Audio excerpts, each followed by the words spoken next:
ढोकळाला लागली पुरणपोळीची गोडी. निवित इवा. ओहो. पार्ट आहे 31. हेतलपेन उठतात तसंच जातात निवितच्या रूममध्ये आणि डोअर नॉक करतात. तर जवळजवळ 3 ते 4 मिनिटे डोअर नॉक केल्यानंतर निवितला जाग येते आणि निवित उठून दार उघडतो आणि आपल्या मम्माला समोर बघून विचारतो, "मम्मा, तू શું થયું?" तर હેતલબેન બોલतात, "અરે તને શું થયું છે? 2 દિવસથી જોઈ રહી છું તને. બહુ મોડું ઉઠે છે. પોતાની જાતે ઉઠતો પણ નથી.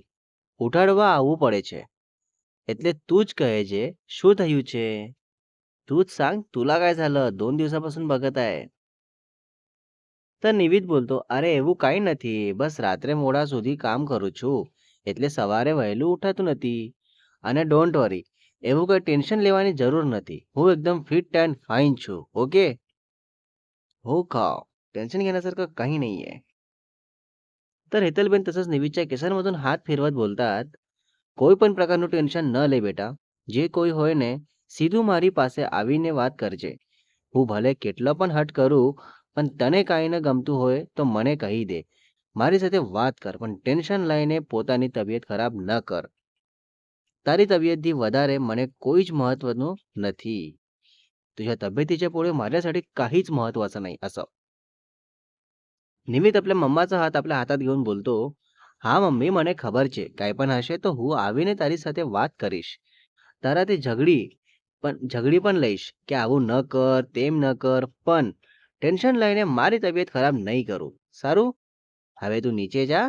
હું ફ્રેશ થઈને હમણાં જ આવું છું." "हां, आता तू खाली जा. मी येतो फ्रेश होऊन." હેતલબેન બોલतात, "ફ્રેશ થઈને સીધો નાસ્તા કરવા જ આવજે. કાલ જેવી મીટિંગ છે, બહુ કામ છે, એવી વાત કરીને એમ જ નીકળી જતો નહીં. નહીં તો આજે ઓફિસ જવા જ નહીં દઉં. ધ્યાન રાખજે." हां, नाश्ता करायलाच यायचं. ऑफिस जातो म्हणून नाही. तर निवित हो बोलून तसंच बसतो 5 मिनिटं आणि फोन बघतो. तर एवाकडून काही मेसेज नसतो. तर निवित मस्त लास्ट सीन चेक करतो, तर यस्टरडेचं दाखवत असतं. आणि निवित मनातच बोलतो, "अच्छा, ऑनलाईनच नाही आली वाटतं, म्हणून विश नाही आहे. चल, मीच करून देतो मॉर्निंग विश. माझ्याकडून आज फर्स्ट मेसेज." आणि मग निवित तसंच मॉर्निंग विश मेसेज करतो आणि इवा रेडी होत असते, तर फोनकडे लक्ष नसतो आणि मग निवित फ्रेश होऊन रेडी होऊन खाली जातो आणि नाश्ता करायला बसतो सर्वांसोबत. आणि सेम टाईमला इवा पण रेडी होऊन नाश्ता करायला हॉलमध्ये जाते. तर तेव्हा फोन बघते तर निवितचा मेसेज असतो. तसंच रिप्लाय करते. देन निवित नाश्ता करतच रिप्लाय करतो, "बापरे! इतक्या उशिरा कोण उठतं?" तर इवा पण नाश्ता करतच रिप्लाय करते, "मिस्टर शाह, तुमच्या माहितीसाठी सांगते, आज मी सकाळी 6 वाजताच उठली आहे. कळलं का? सो इतक्या उशिरा वगैरे नका बोलू." तर निवित रिप्लाय करतो, "का बरं इतक्या सकाळी? 3ला झोपून 6ला कोण उठतात? असं अर्धवट झोप घेऊन काम कसं होईल? थोडी काळजी घ्यायला हवी तुम्ही." तर इवा रिप्लाय करते, "हो, बरोबर आहे. पण 6 वाजता उठल्यानंतर मला झोपच नाही आली. परत मग इकडे-तिकडे टर्न होत राहिली थोडा वेळ आणि शेवटी झोपच नाही आली. तर मग तसंच उठून गेली आणि कामाचं बघितली." दोघांचं हे असं नाश्ता करताना फोन वापरणं आणि तेही चेहऱ्यावर इतकी गोड स्माईल घेऊन हे अधिकारी आणि शाह फॅमिलीसाठी शॉकिंग असतं. तर तसंच बघून शांतच असतात आणि मग दोघांचा नाश्ता होतो आणि तसंच ऑफिसला जायला निघतात. तर निवित बाहेर पडताच हेतलबेन बोलतात ललितभाईला, "तुम्हाला निवितमध्ये काही बदल दिसून येत आहे का?" तर ललितभाई बोलतात, "हो, बदल तर दिसून येत आहे, पण हा बदल नक्की कोणामुळे आहे हे बघायला पाहिजे. पण हे आपल्याला कळणार तरी कसं? कसं बघणार आता आपण हे, की हा बदल कोणामुळे आहे?"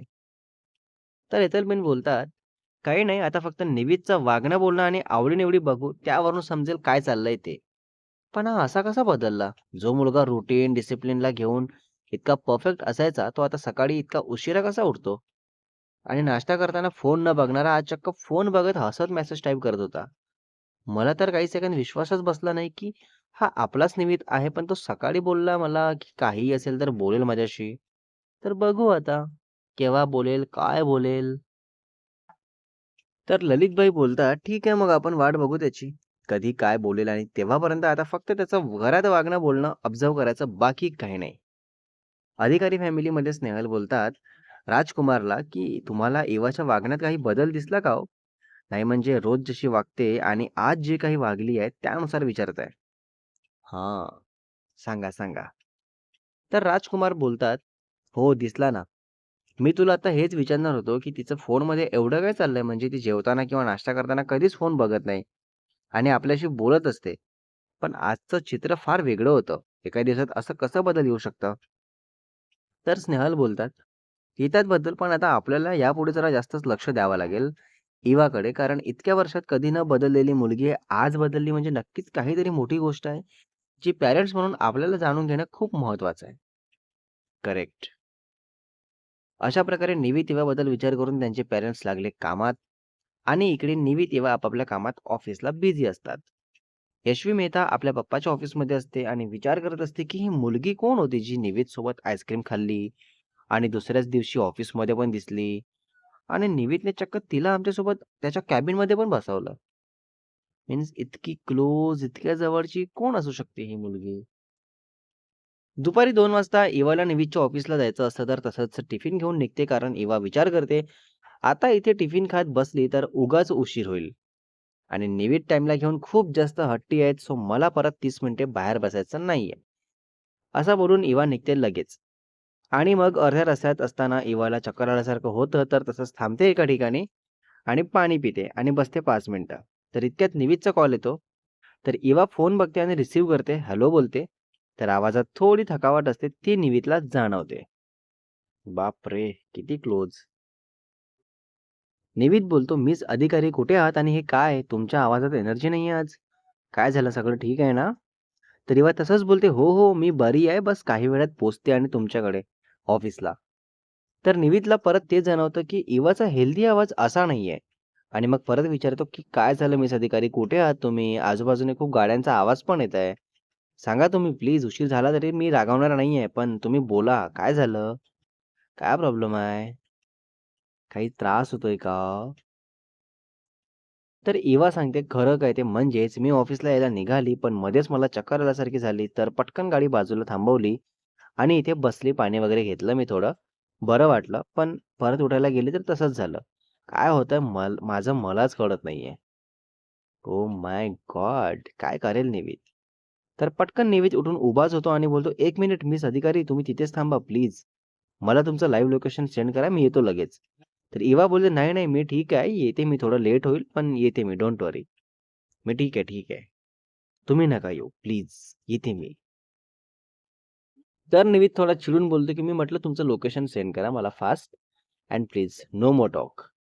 तर इवा घाबरते असं बोलणं ऐकून आणि बोलते, "बरं, बरं पाठवते मी लोकेशन."